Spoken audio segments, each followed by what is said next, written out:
चलिए भाई, तो इस वीडियो में भाई हम बात करने वाले हैं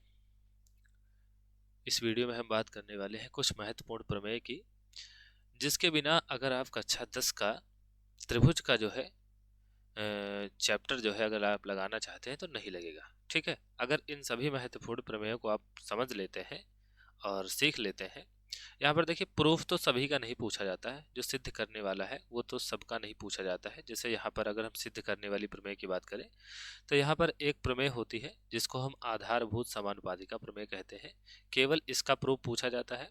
और दूसरी प्रमेय है जिसको हम थेल्स प्रमेय का विलोम प्रमेय कहते हैं, यानी कि आधारभूत समानुपातिका प्रमेय का जो विलोम होता है उसको जो है सिद्ध करने के लिए कहा जाता है।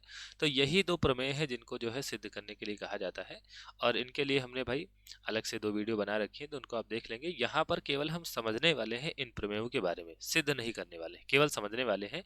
और सिद्ध मैंने कहा कि केवल इन्हीं दो प्रमेय का पूछा जाता है और किसी का नहीं पूछा जाता है। तो इन दोनों प्रमेय का सिद्ध करना आप दूसरी वीडियो में देख लेंगे। यहाँ पर हम आपको समझाएंगे जरूर, है ना, समझाएंगे जरूर कि आधारभूत समानुपातिका प्रमेय क्या होती है, और आधारभूत समानुपातिका प्रमेय का विलोम क्या होता है, और आधारभूत समानुपातिका प्रमेय को ही जो है थेल्स प्रमेय कहा जाता है। ठीक है, तो चलिए भाई एक एक प्रमेय को समझना शुरू करते हैं। और अगर ये प्रमेय आप समझ जाते हैं, समझाने की गारंटी मेरी ही भाई, बस आपको वीडियो को पूरा देखना है, धैर्य के साथ में देखना है।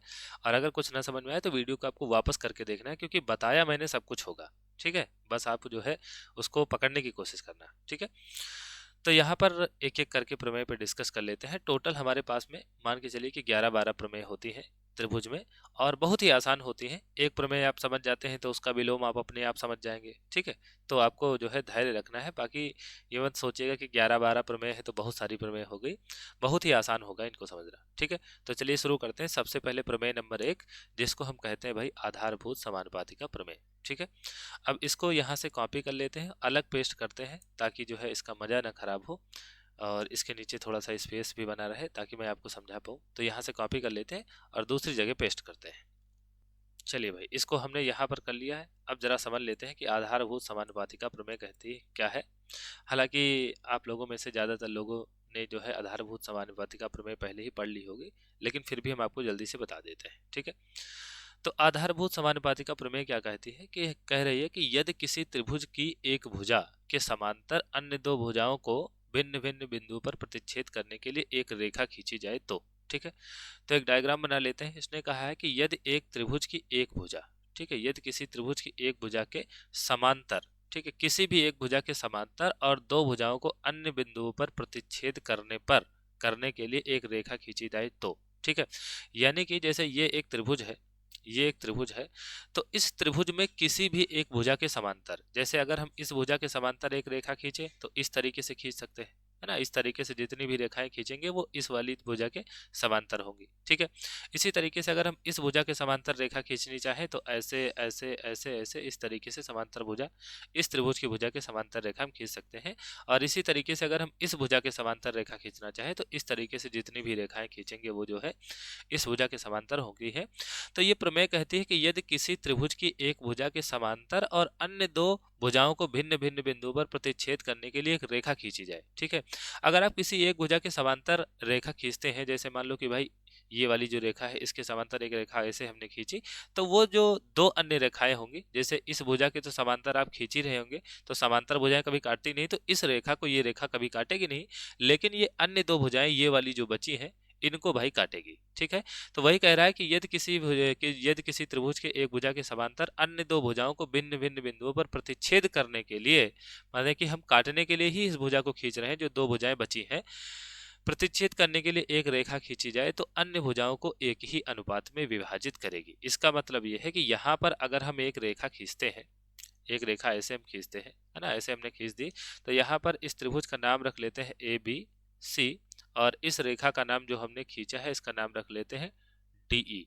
ठीक है, डी रख लेते हैं। तो कहने का मतलब ये है कि भाई DF जो है अगर BC के समांतर है, अगर BC के समांतर है, तो यहाँ पर जो AD बटा DB होगा, AD बटा जो DB होगा ये बराबर होगा AE बटा BC के। ठीक है, यानी कि ये वाली जो भुजा है, ये वाली जो भुजा डीई है, ये एक भुजा के समांतर खींची गई है, तो अन्य दो भुजाएं जो बची थी, ये जो ए बी बची थी और जो ए सी बची थी, इसको बराबर अनुपात में विभाजित करेगी। इसका मतलब ए डी बटा डी बी जो होगा ये बराबर होगा ए ई बटा इसी को। ठीक है, यानी कि ये जो दो भागों में बटा है भाई, ये जो ए बी रेखा है ये दो भागों में बटी है, ए डी और डीबी में, और जो एसी बटी है वो बटी है एई और इसी में। तो कहने का मतलब ये है कि ये भुजा जिस अनुपात में बटी है, यानी कि एडी और डीबी का जो अनुपात होगा वही एई और इसी का अनुपात होगा। ठीक है, तो आप एकदम आराम से समझ पाए होंगे। और अगर नहीं समझ पाए तो फटाक से वीडियो को रिवर्स करिए, थोड़ा सा पीछे बैक करके अब जो है आप इसको दोबारा से देखिए, मजा आ जाएगा। ठीक है, अब देखिए आधारभूत समानुपातिका प्रमेय का विलोम भी पूछा जाता है, तो विलोम भी इसी समय हम डिस्कस कर लेते हैं। यहाँ से विलोम वाली प्रमेय को हम कॉपी कर लेते हैं जरा, है ना। तो विलोम वाली प्रमेय ले लेते हैं, यहाँ से हम कॉपी कर लेते हैं। यहाँ से प्रमेय नंबर 2 जिसको कहा जाता है थेल्स प्रमेय का विलोम। ठीक है, और अगर आप किसी प्रमेय को समझ जाते हैं तो उसका विलोम समझना बहुत ही आसान हो जाएगा। और विलोम का मतलब यहाँ कुछ भ्रांतियां भी हैं विलोम के बारे में, तो उसको भी हम भाई दूर करेंगे कि विलोम का मतलब एकदम से विलोम नहीं होता है। ए का विलोम करने के लिए इसको पलट के नहीं लिखना होता है ना। चलिए भाई इसके विलोम को समझते हैं। तो विलोम प्रमेय क्या कहती है इसकी?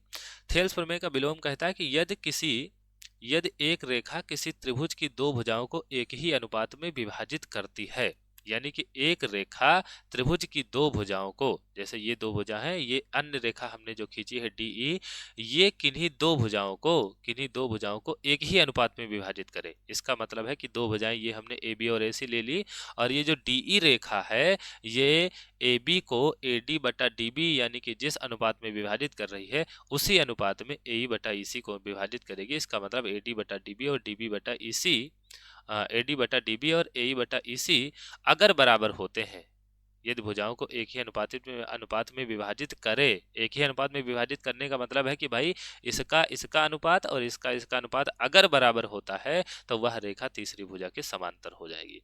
मतलब भाई आधारभूत समानुपातिका प्रमेय कहती है कि अगर भैया तुमने जो है त्रिभुज की एक भुजा के समांतर एक रेखा खींचो, एक भुजा के समांतर एक रेखा खींचो जो कि दो भुजाओं को एक ही अनुपात में विभाजित करे। समांतर होगी तो एक ही अनुपात में विभाजित करेगी, और अगर एक ही अनुपात में विभाजित करेगी तो ये रेखा क्या हो जाएगी? ये जो डीई रेखा होगी ये बीसी के समांतर हो जाएगी। समझे भाई? यानी कि आधारभूत समानुपातिका प्रमेय कहती है कि जब वही समांतर रेखा खींचो तो इनके अनुपात बराबर होंगे, जो दो रेखाओं को प्रतिच्छेद करेगी उसके अनुपात बराबर होंगे। और उसका विलोम कहता है कि अगर अनुपात बराबर हो गया तो ये दोनों रेखाएं क्या हो जाएंगी? समांतर हो जाएंगी। समझे भाई? तो आपको समझ में आया होगा। अब चलिए अगली प्रमेय पर चलते हैं। अगली प्रमेय जो है, जितनी भी अगली प्रमेय है सारी की सारी उप प्रमेय है। ठीक है, सारी की सारी उप प्रमेय है। इसका मतलब यह है कि अगर इन प्रमेयों को सिद्ध करना हो तो आधारभूत समानुपातिका प्रमेय या उसके विलोम से जो है हम इन सभी प्रमेयों को सिद्ध कर सकते हैं। ठीक है, तो ये उसी के डिपेंडेंट है, पर इनका प्रूफ जो है पूछा नहीं जाता है, तो हम यहाँ पर केवल प्रमेय की बात करेंगे। ठीक है, इसके प्रूफ के बारे में बात नहीं करेंगे। तो उपप्रमेय नंबर 1 देख लेते हैं। ठीक है, उपप्रमेय नंबर 1 इसको करते हैं यहाँ से कॉपी और बढ़िया से समझ लेते हैं। चलिए भाई, तो यहाँ से कॉपी कर लेते हैं और समझ लेते हैं जरा सा। तो उपप्रमेय नंबर 1 क्या कहती है? उपप्रमेय नंबर 1 कहती है कि यदि एक त्रिभुज एबीसी की भुजाओं, यदि एक रेखा त्रिभुज एबीसी की भुजाओं एबी और एसी को क्रमशः डी और एफ पर प्रतिच्छेद करे। एक त्रिभुज बना लेते हैं, जब ज्यादा मजा आएगा, है ना। देखो भाई, तो हमारे पास में एक त्रिभुज है, इसको मान लेते हैं कि एबीसी है ना। ये है ए बी सी।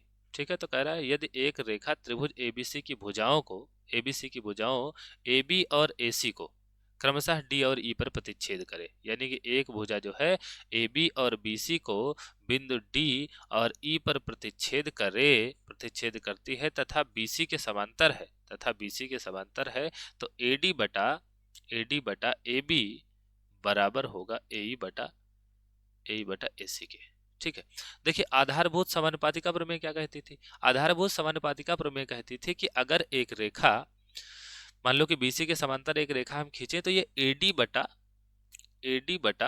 जो डीबी है ये बराबर होता है एई बटा ईसी के। ठीक है, आधारभूत समानुपातिका ये प्रमेय कहती थी भैया कि इसका और इसका बटा और इसका बटा आपस में बराबर होता है। पर ये वाली जो उपप्रमेय लिखी ये क्या कह रही, ये कह रही कि भैया इसका और इस पूरे का बटा, है ना, इसका और इस पूरे का बटा और इसका और इस पूरे का बटा आपस में बराबर होगा। ठीक है, तो भैया आप समझ पाए होंगे। और यहाँ पर देखिए ये इस तरीके से भी काम करती है कि अगर हम इसका यानी कि db बटा ab करें और ec बटा ac करें तो भी ये काम करेगी। यानी कि इस तरीके से अगर हम लिखें कि भाई ab बटा ad बटा db बराबर है ec बटा, यहाँ पर हमने ab लिखा है ना, ab लिखा है तो इसको लिखते हैं ac बटा ec के।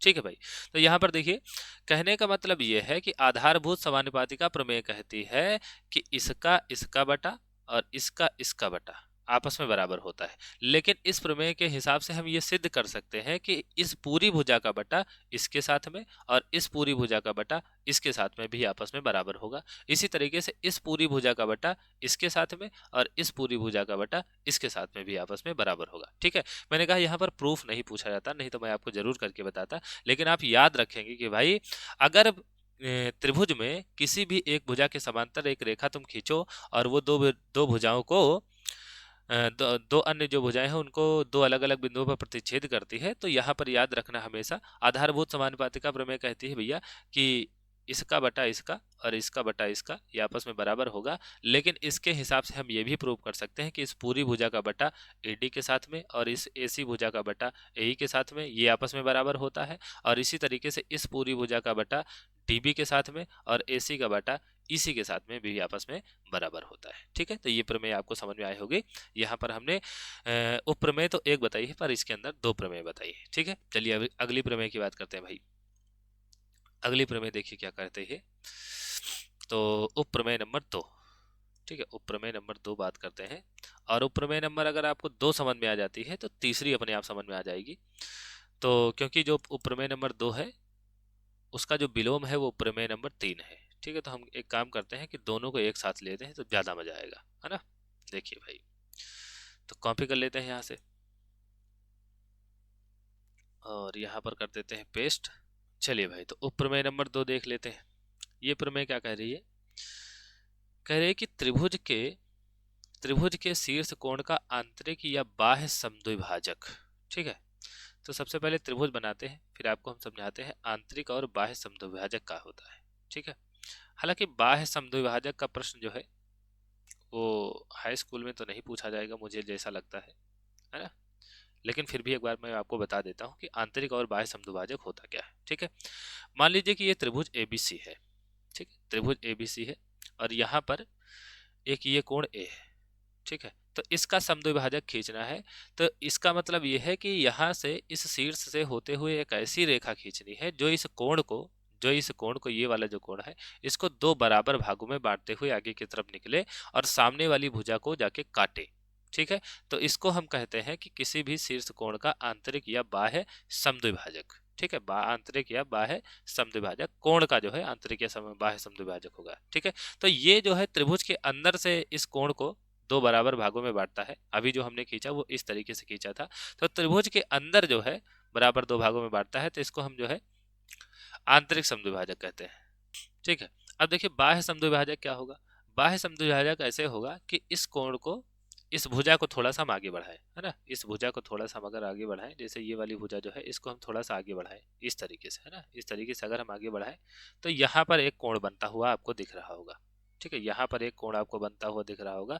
तो इसको अगर दो बराबर भागों में बांटते हुए एक रेखा हम खींचे, ठीक है, इसको दो बराबर भागों में बांटते हुए इस तरीके से एक हम रेखा खींचे, तो ये जो है ये शीर्ष कोण का बाह्य समद्विभाजक होगा। हालांकि बाह्य समद्विभाजक का आपको जो है जो तरीका है वो समझने की जरूरत नहीं, केवल आप आंतरिक समद्विभाजक समझ गए तो काम हो जाएगा। ठीक है, तो यहाँ पर आपको समझ में आया होगा कि आंतरिक और बाह्य समद्विभाजक होता क्या है।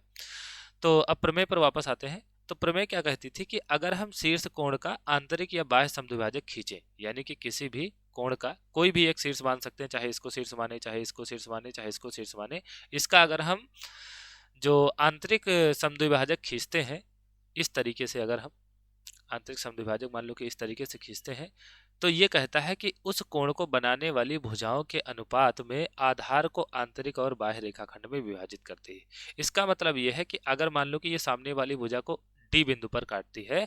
तो ये जो कोण है ये जिन दो भुजाओं से मिलकर बना था, किससे मिलकर बना है भाई? ये जो कोण ए है ये मिलकर बना है ए बी और ए सी के, है ना, ए बी और ए सी से मिलकर बना है। तो कहने का मतलब ये है भाई कि जो ए बी और ए सी का अनुपात होगा, जो ए बी, बड़े ध्यान से सुनिएगा भाई, जो ए बी और ए सी का अनुपात होगा उसी अनुपात में ये सामने वाली भुजा को भी विभाजित करेगा। ठीक है, उसी अनुपात में ये सामने वाली भुजा को विभाजित करेगा।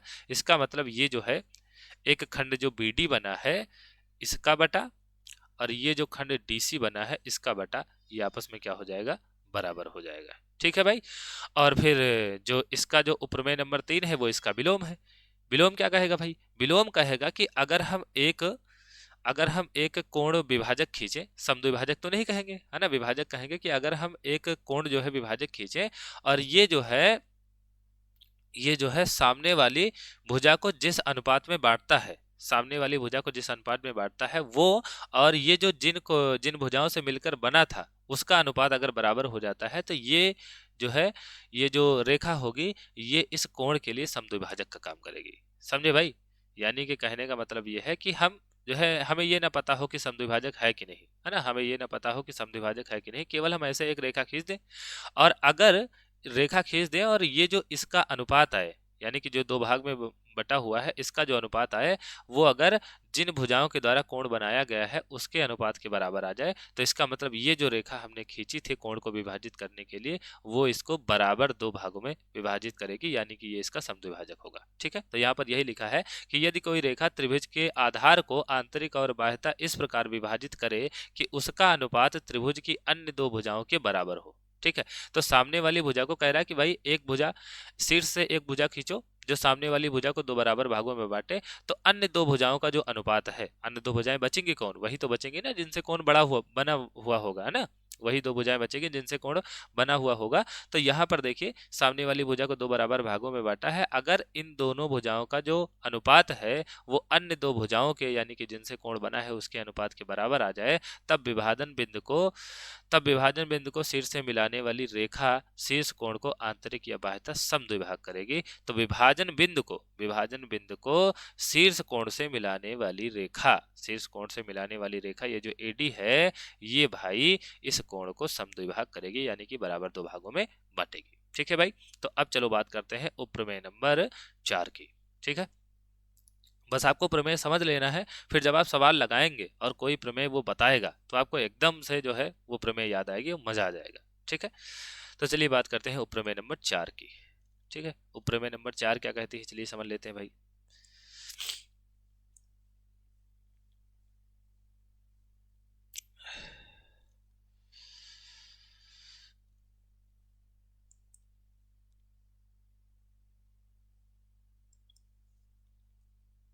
चलिए भाई उपप्रमेय नंबर 4 की बात करते हैं। ये प्रमेय क्या कहती है भाई? ये प्रमेय कहती है कि किसी त्रिभुज की एक भुजा के मध्य बिंदु से दूसरी भुजा के समांतर खींची गई रेखा तीसरी भुजा को समद्विभाग करती है। ठीक है भाई, तो सबसे पहले एक त्रिभुज बना लेते हैं फिर आपको बात समझाते हैं, क्योंकि बिना डायग्राम के तो मजा ही नहीं आता प्रमेय समझाने में, है ना। देखिए भाई, ये एक त्रिभुज हमने बना दिया है, और ये क्या कह रहा था? ये प्रमेय कह रही थी कि किसी त्रिभुज की एक भुजा के मध्य बिंदु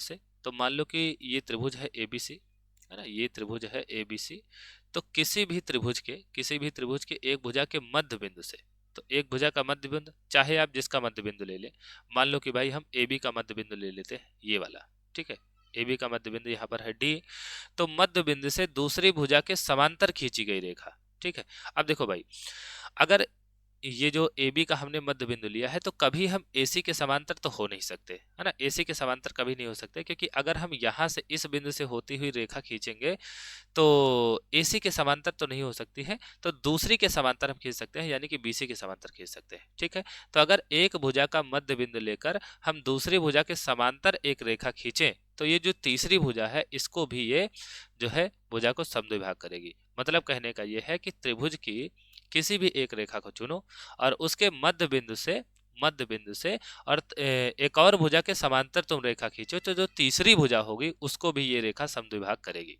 ठीक है, समझे भाई? तो यहाँ पर हमने क्या किया कि ए बी के मध्य बिंदु को लिया, AB के मध्य बिंदु को लिया और BC के समांतर रेखा खींचा, तो तीसरी भुजा बची कौन? तीसरी भुजा बची AC, तो AC को भी समद्विभाग करेगी। ठीक है, इसका मतलब अगर आप AC पर ऐसा बिंदु लेते जो इसको समद्विभाग करता, तो आप किसी के भी समांतर खींच लीजिए। ठीक है, किसी के भी समांतर खींच लीजिए, चाहे तो आप AC के समांतर खींच लीजिए, चाहे तो आप AB को समांतर के खींच लीजिए। ठीक है, अगर आप जो है अगर आप AB के समांतर इस तरीके से रेखा खींचेंगे, है ना, AB के समांतर इस तरीके से रेखा खींचेंगे, तो भाई ये AC को समद्विभाग करेगी। और अगर आप इस रेखा पर बिंदु लेते, या फिर मान लीजिए कि आप अगर AB के समांतर इस तरीके से रेखा खींचते, तो ये AC को जो है AC के समांतर जो है रेखा इस तरीके से खींचे, तो ये भाई AB को समद्विभाग करेगी। ठीक है, तो कहने का मतलब ये है कि एक हमारे पास त्रिभुज है और उसकी किसी भी एक भुजा के मध्य बिंदु से अगर हम किसी भी एक भुजा के समांतर रेखा खींचें, तो जो तीसरी भुजा बचेगी उसको भी ये समद्विभाग करेगी। मतलब एक भुजा का अगर मध्य बिंदु होगा तो दूसरी भुजा के मध्य बिंदु से ही होकर जाएगा, अगर आप तीसरी भुजा के समांतर खींचे। ठीक है भाई, अगर नहीं समझ में आया है तो मैंने कहा है भाई वीडियो को आपको रिवर्स करके देखना है, सबको समझ में आएगा। ठीक है,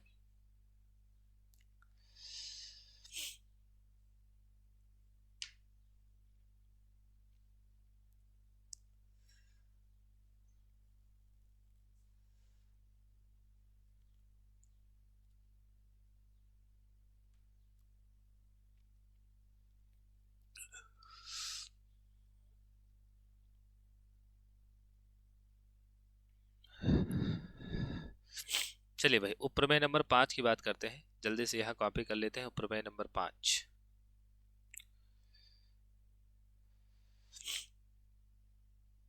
अब उपप्रमेय नंबर जो 5 है वो एक तरीके से उपप्रमेय नंबर 4 का विलोम के तरीके से काम करेगी। चलिए जल्दी से समझ लेते हैं, और 4 के साथ में ही समझ लेते हैं। 4 वाली डायग्राम में ही आपको हम समझा देते हैं जल्दी से। देखिए यहाँ पर ये चौथा प्रमेय था, चौथी उपप्रमेय थी, इसी में समझ लेते हैं। अब ये उपप्रमेय नंबर 5 क्या कहती है? उपप्रमेय नंबर 5 कहती है भाई, क्योंकि विलोम है 4 की, तो उसी की जैसी बात करेगी, बस थोड़ा सा उल्टी बात करेगी घुमा के। ठीक है, तो उपप्रमेय नंबर 5 कहती है कि एक त्रिभुज की दो भुजाओं के मध्य बिंदु को मिलाने वाली रेखा। ठीक है, एक त्रिभुज के दो भुजाओं के मध्य बिंदु को मिलाने वाली रेखा, यानी कि अगर आपके पास एक त्रिभुज हो, इसकी दो भुजाओं पर कहीं से भी आप मध्य बिंदु ले लीजिए। ठीक है, चाहे तो आप AB का मध्य बिंदु लें और AC का मध्य बिंदु लें, चाहे आप AB का मध्य बिंदु लें, BC का मध्य बिंदु लें, चाहे आप AC का मध्य बिंदु लें और BC का मध्य बिंदु लें। ठीक है, कहने का मतलब यह है कि दो भुजाओं के मध्य बिंदु तुम लो और उनसे होकर अगर तुम रेखा खींचोगे तो तीसरी भुजा के समांतर ही आएगी, चाहे जो हो जाए। ठीक है, तो समझ गए भाई? क्योंकि ये वाली जो उपप्रमेय नंबर 4 है, ये क्या कहती थी? ये कहती थी भैया कि किसी भी त्रिभुज की एक भुजा पर मध्य बिंदु लो और एक भुजा के समांतर खींचो, तो दूसरी को क्या करेगी? समद्विभाग करेगी, मतलब दूसरी के मध्य बिंदु से होकर जाएगी। ये कहती है कि दो भुजाओं के मध्य बिंदु से होती हुई अगर रेखा खींचोगे तो तीसरी के समांतर हो जाएगी। ठीक है, तो दोनों प्रमेय एक दूसरे के विलोम है। ठीक भाई, तो ये हुआ उपप्रमेय नंबर 4 और 5। और अब बात करते हैं उपप्रमेय नंबर 6 की। देखिए कोई कोई प्रमेय मतलब बहुत ही हल्की होती है, लेकिन भाई अगर समझ में आ जाए तब तो ठीक है, नहीं तो फिर दिक्कत कर देती है ना। तो बात करते हैं उपप्रमेय नंबर 6 की। चलिए भाई उपप्रमेय नंबर 6 और 7 देख लेते हैं, तो इसको यहाँ से कॉपी कर लेते हैं। देखिए भाई उपप्रमेय नंबर 6 क्या कहती है भाई? उपप्रमेय नंबर 6 कहती है कि समलंब चतुर्भुज के विकर्ण एक दूसरे को समानुपाती खंडों में विभाजित करते हैं। ठीक है, तो एक समलंब चतुर्भुज अगर हमारे पास में है, सबसे पहले तो एक समलंब चतुर्भुज बना लेते हैं। समलंब चतुर्भुज देखिए कैसे बनता है। समलंब चतुर्भुज की दो भुजाएं समांतर होती हैं, है ना, दो भुजाएं जो होती हैं वो समांतर होती हैं और दो भुजाएं जो होती हैं वो असमांतर होती हैं।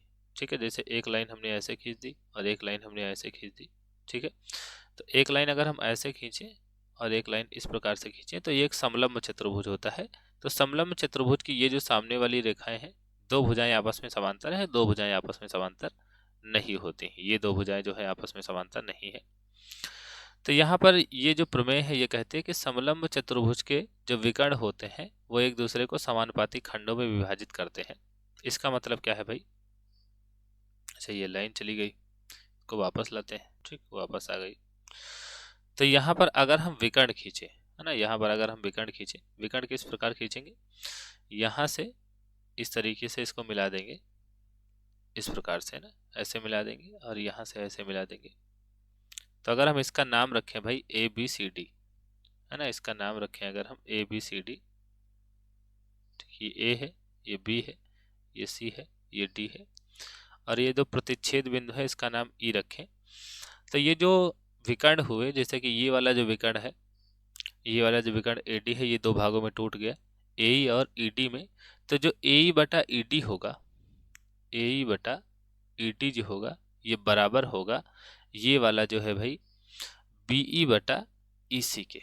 ठीक है, तो यही कहना होता है कि भाई इसके जो विकर्ण है, समलंब चतुर्भुज के जो विकर्ण है, वो समानुपाती खंडों में विभाजित करते हैं। ठीक है, तो ये हो जाएगा BE बटा EC। ठीक है, और जो प्रमेय नंबर 7 है वो इसके उल्टा है। वो कहती है कि यदि किसी चतुर्भुज के विकर्ण एक दूसरे को समानुपाती खंडों में प्रतिच्छेद करते हैं तो वह चतुर्भुज एक समलंब चतुर्भुज होगा। ठीक है, यानी कि मान लो कि भाई ABCD एक चतुर्भुज है, हमें ये नहीं पता कि भाई ये समलंब चतुर्भुज है कि नहीं है, लेकिन इसके जो विकर्ण है वो एक दूसरे को समानुपाती खंडों में विभाजित करते हैं। यानी कि अगर यहाँ पर ABCD एक चतुर्भुज होता और इस तरीके से AE बटा ED जो होता, जो AE बटा ED होता वो BE बटा EC के बराबर आता, तो हम कहते हैं कि ये जो ABCD है ये एक समलंब चतुर्भुज होगा। ठीक है, तो प्रमेय नंबर 7 जो है वो प्रमेय नंबर 6 का विलोम है। ठीक है, चलिए अगली प्रमेय देखते हैं, प्रमेय नंबर 8। देखिए भाई प्रमेय नंबर 8 क्या कहती है। प्रमेय नंबर 8 कहती है कि एक समलंब चतुर्भुज की समांतर भुजा के समांतर एक समलंब चतुर्भुज की समांतर भुजा के समांतर कोई एक रेखा इसकी असमांतर भुजा को समानुपाती खंडों में विभाजित करती है। ठीक है, तो मान लीजिए कि एक हमारे पास में समांतर समलंब चतुर्भुज है। ठीक है, तो एक हमारे पास में सबसे पहले समलंब चतुर्भुज बनाते हैं। ये मान लीजिए कि हमारे पास में एक समलंब चतुर्भुज है। तो ये कह रहा है कि समलंब चतुर्भुज की समांतर भुजा के समांतर कोई रेखा है ना, समांतर भुजा के समांतर कोई रेखा जैसे इस प्रकार हमने खींच दी, तो ये जो असमांतर रेखा है इसको समानुपाती खंडों में विभाजित करता है। ठीक है, तो यहाँ पर नाम रखते हैं, मान लीजिए कि समलंब चतुर्भुज था ABCD। ठीक है, ABCD, और इसमें एक हमने समांतर रेखा खींची है, समांतर भुजाओं के समांतर कोई रेखा खींचना है, तो यहाँ पर हमने रेखा खींच दी DEF। ठीक है, EF हमने खींच दी। तो ये जो असमांतर रेखाएं हैं, कौन सी असमांतर रेखाएं हैं, AD और BC, इनको समानुपाती खंडों में विभाजित करता है। इसका मतलब जो AE बटा ED होगा ये बराबर होगा BF बटा FC के। ठीक है, तो ये जो असमांतर भुजाएं हैं इनको समानुपाती खंडों में विभाजित किया है। ये जो EF है इस रेखा ने क्यों किया है, क्योंकि हमने इस रेखा को इस प्रकार खींचा है कि ये जो समलंब चतुर्भुज हैं उनमें समांतर रेखाओं के समांतर है। ठीक है, तो प्रमेय नंबर 8 ये कहती है। चलिए देखते हैं प्रमेय नंबर 9। चलिए भाई, तो प्रमेय नंबर 9 और प्रमेय नंबर 10 को एक साथ देख लेते हैं क्योंकि ये दोनों प्रमेय एक ही जैसी हैं। प्रमेय नंबर 9 क्या कहती है, कहती है कि यदि 3 या 3 से अधिक समांतर रेखाओं को एक तिर्यक रेखा भिन्न भिन्न बिंदुओं पर प्रतिच्छेद करे। ठीक है, तो सबसे पहले 3 या 3 से अधिक समांतर रेखाएं खींच लेते हैं। मान लीजिए कि हमारे पास में एक समांतर रेखा ये है, एक रेखा ये है ना, एक रेखा ये है, एक रेखा ये है, एक रेखा ये है और एक रेखा ये है। ठीक, ये मान लो कि L है, ये M है, ये N है और ये O है। ठीक है, 4 हमारे पास में समांतर रेखाएं हैं और इनको एक तिर्यक रेखा, एक नहीं 2 तिर्यक रेखाएं काट रही। ठीक है, 2 तिर्यक रेखाएं काट रही। मान लीजिए कि ये है भाई, ये है P तिर्यक रेखा और ये है Q तिर्यक रेखा। ठीक है, तो यहाँ पर कह रहे हैं कि यदि 3 या 3 से अधिक समांतर रेखाओं को 2 तिर्यक रेखाएं भिन्न भिन्न बिंदुओं पर प्रतिच्छेद करें। ठीक है, अब मान लेते हैं कि भाई जिन बिंदुओं पर प्रतिच्छेद कर रहा है इसका नाम रख देते हैं। तो ये मान लीजिए कि A है, ये B है, ये C है, ये D है और ये E है, ये F है, ये G है और ये H है।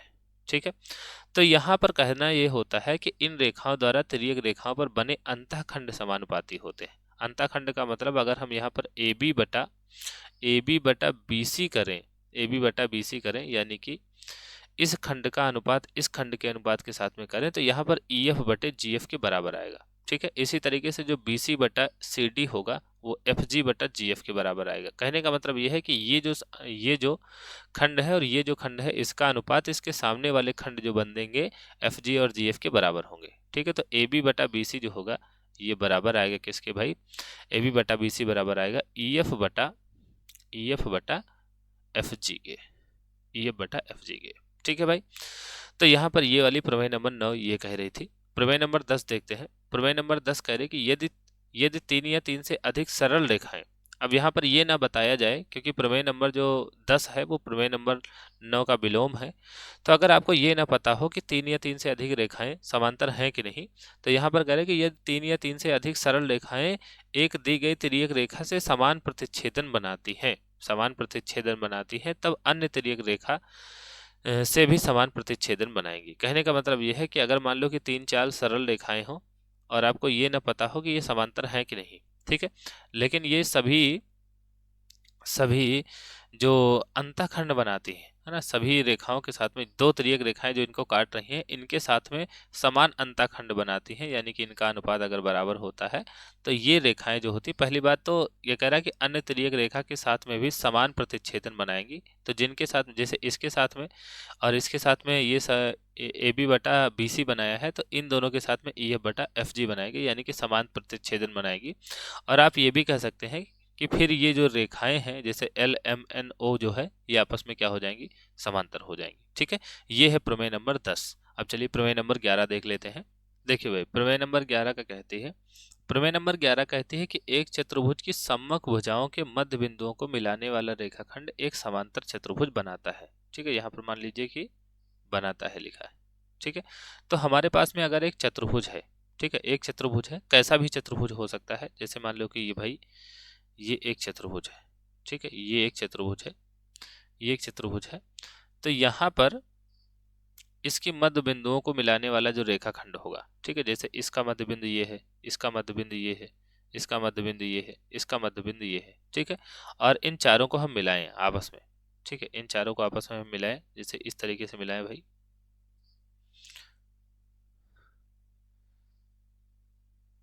इस तरीके से आपस में मिलाएं, यहाँ से यहाँ मिला ले और यहाँ से यहाँ मिला ले और यहाँ से यहाँ मिला ले और यहाँ से यहाँ को मिला ले। ठीक है, तो ये कहता है कि मध्य बिंदुओं को मिलाने वाले रेखाखंड एक समांतर चतुर्भुज बनाता है। तो ये जो बना हुआ चतुर्भुज है, ये जो चतुर्भुज बना है, इनके मध्य बिंदुओं को मिलाकर ये जो होगा ये एक समांतर चतुर्भुज होगा। ठीक है, तो ये वाली प्रमेय यही कहती है। ठीक है भाई, तो आपको ये सारी प्रमेय समझ में आई होंगी। धन्यवाद।